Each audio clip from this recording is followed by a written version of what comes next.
Glory be to God. Brethren, we thank God for this 17th day of this adventure of ours in the month of prayers. Welcome to Pastor Daily Prayers Online. Today I want to proceed to talk about comfort to the comfortless. And we're going to be reading from Judges 4, 11 to 13 and 17. Judges 4, 11 to 13 and 17. It says, and I quote, "Now Heber the Kenite, which was of the children of Hobab, the father-in-law of Moses, had severed himself from the Kenites, and pitched his tent unto the plain of Zananim, which is by Kadesh. And they showed Sisera that Barak the son of Abinoam was gone up to Mount Tabor. And Sisera gathered together all his chariots, even 900 chariots of iron, and all the people that were with him, from Harosheth of the Gentiles unto the river of Kishon." 17 says, "Howbeit, Sisera fled away on his feet to the tent of Jael, the wife of Heber the Kenite.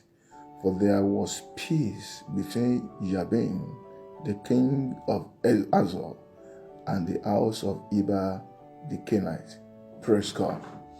This was a woman sandwiched in the middle of confusion. This woman called Yael. If you can see that the things that were facts given about the husband Heber, it was said that he was a Kenite. The Kenites were the people that are traceable to the Jethro, the father-in-law of Moses. You remember how they came to join the camp of Israel on the invitation of Moses, and they began to live among them. And these were people that principally lived in the wilderness of Judah, in the southern part of Israel. But this man had migrated to the northern part, in the areas of Naphtali, the area of Zebulun, over there, in the north. The Bible says he severed himself. He left Judah. The reason why he left, we don't know. But it was very clear that he separated himself from the rest. These people they had sympathy for Israel. They had known the God of Israel. They had seen him work for them. He had shown himself to them. Maybe this man could no longer tolerate their overdependence on God. I don't know. Whatever led him to this place where he was found, where Yael finally did work that God wanted her to do. We don't know what led him to that place. But I want you to see a man here, a man that separated himself from the rest of the Kenites. And in the first case, you see that these people, the Bible said in verse 17 that we read, the Bible said, "Howbeit Sisera fled away on his feet to the tent of Yael, the wife of Heber the Kenite. For there was peace between Jabin, the king of Hazor, and the house of Heber the Kenite." The house of Heber, not the Kenites. This man particularly, single-handedly had a covenant with Jabin. Jabin was the one oppressing Israel. He was living at the border of Israel, but within the borders of Israel, but at the border. Yet he had a peace treaty with the enemy of Israel. That was the kind of husband this woman had. A man that was benefiting from the God of Israel and was cooperating with the enemy of Israel. That was a man that could also be accounted as an enemy of God. For when you are the enemy of God's people, you are God's enemy. Yet he was getting all the benefits from Israel. Possibly he couldn't stand the kind of loyalty that the other Kenites were giving to Israel and the worship they are giving to his God.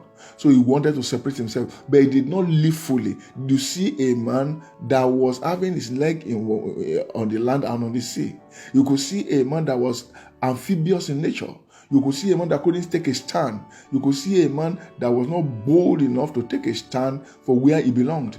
By where he was living, he was still living within the borders of Israel, enjoying the benefits of Israel, but at the same time, immune and insulated against the oppression of Jabin, the king of Hazor, because there was a peace covenant between his own house, not even the whole of the tribe, his own house and the house and Jabin, the king of Hazor. You see a man that was more or less more on the side of the enemy of God than on the side of God. yet had a wife like Yael. I speak comfort to every woman today. Every woman that is in such a situation. There are men like that whose wives have hindered them from going full hog in the ministry, whose wives have frustrated them from doing what God has put in their hearts. But I come to tell you today, I come to bring comfort to you today, to let you know that God has not forgotten you. God has remembered you today. If only you will not give up. If only you will not allow the enemy to discourage you. If only you will not let the enemy tell you that it is too much, you have lost your destiny. If only you will continue to wait on God. If only you will hearken to the word of God in the book of Isaiah chapter 50, 10 to 11. Isaiah 50, 10 to 11. The Bible says, who is among you that feareth the Lord, that obeyeth the voice of his servant, that walketh in darkness and had no light? Let him trust in the name of the Lord and stay upon his God. He said, behold, all ye that kindle a fire, that compass yourself about with sparks, walk in the light of your fire, and in the sparks that ye have kindled, this shall ye have out of my hand. Ye shall lie down in sorrow. May that not be your case. I know it is very, very challenging to live with somebody who you know is clearly the enemy of God, and you love God with the whole of your heart. You know this man is undecided for God, is sitting on the fence. You know this man does not have fear of God as much as you want him to have. You know this woman is actually a hindrance to your ministry. But don't worry, the Lord sees it all. The songwriter says, Jehovah says, Jehovah knows. I bring you word of comfort today. The God that remember your heart, that saw her heart, that knew she couldn't do anything contrary to what the husband said, yet she knew better. The Lord God that came through for her will come through to you. Do not disobey your husband. Do not disrespect him. The Lord is the one that will fight for you. You need to read that Isaiah 50 from the beginning. You will understand that it is the Lord that fights for his people. We do not fight for ourselves. The Lord knows how to fight. You don't need to call fire on him. You don't need to disobey or disrespect him. You don't need to divorce. The Lord Almighty that called you, that gave that burden to you, he will see you through it. He will help you to carry it and to be able to discharge it in the place of intercession, and will come through for you, and he will still use you. He will use you more than many people you are envying today, because Yael became a heroine in the land of Israel. Even when there were men of war, Deborah could take the place that Yael took, because her heart was firmly set on the Lord. Let your heart not shift from God. If you have shifted before, you can make adjustment today. The same God that came through for Yael, it will come through to you. He can still use you. I mean, for great things beyond your imagination, beyond what you are believing for, beyond what you think you would have been able to do if you had in your mind marry the right man. I want to put it to you, that is still the right man that is married. But you need to do one thing. You need to wait on your God. Don't spark your own fire. Don't try to do things your own way. God will bring opportunity that will make you to be able to fulfill that I put. It's not your desire. It is his desire according to his will. That burden you have, that desire you have to serve God beyond what you are doing now. You don't need to destroy your family because of it. That God that put that burden there, he has a way of coming through to make you to fulfill his will. If you only wait on him, if you only endure the hardship for a season of time, he will come through for you. And that is my word to you today. I pray in the name of the Lord that the Lord my God will comfort everyone that is hearing me in this kind of situation. I pray that the Almighty God will strengthen your heart.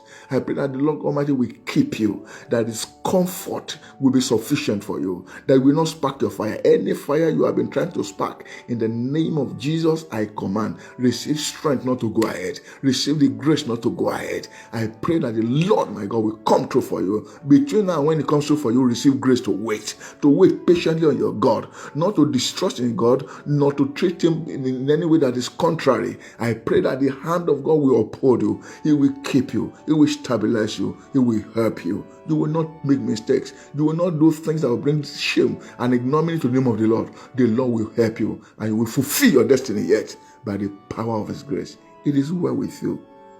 Be comforted. In Jesus' name. Amen.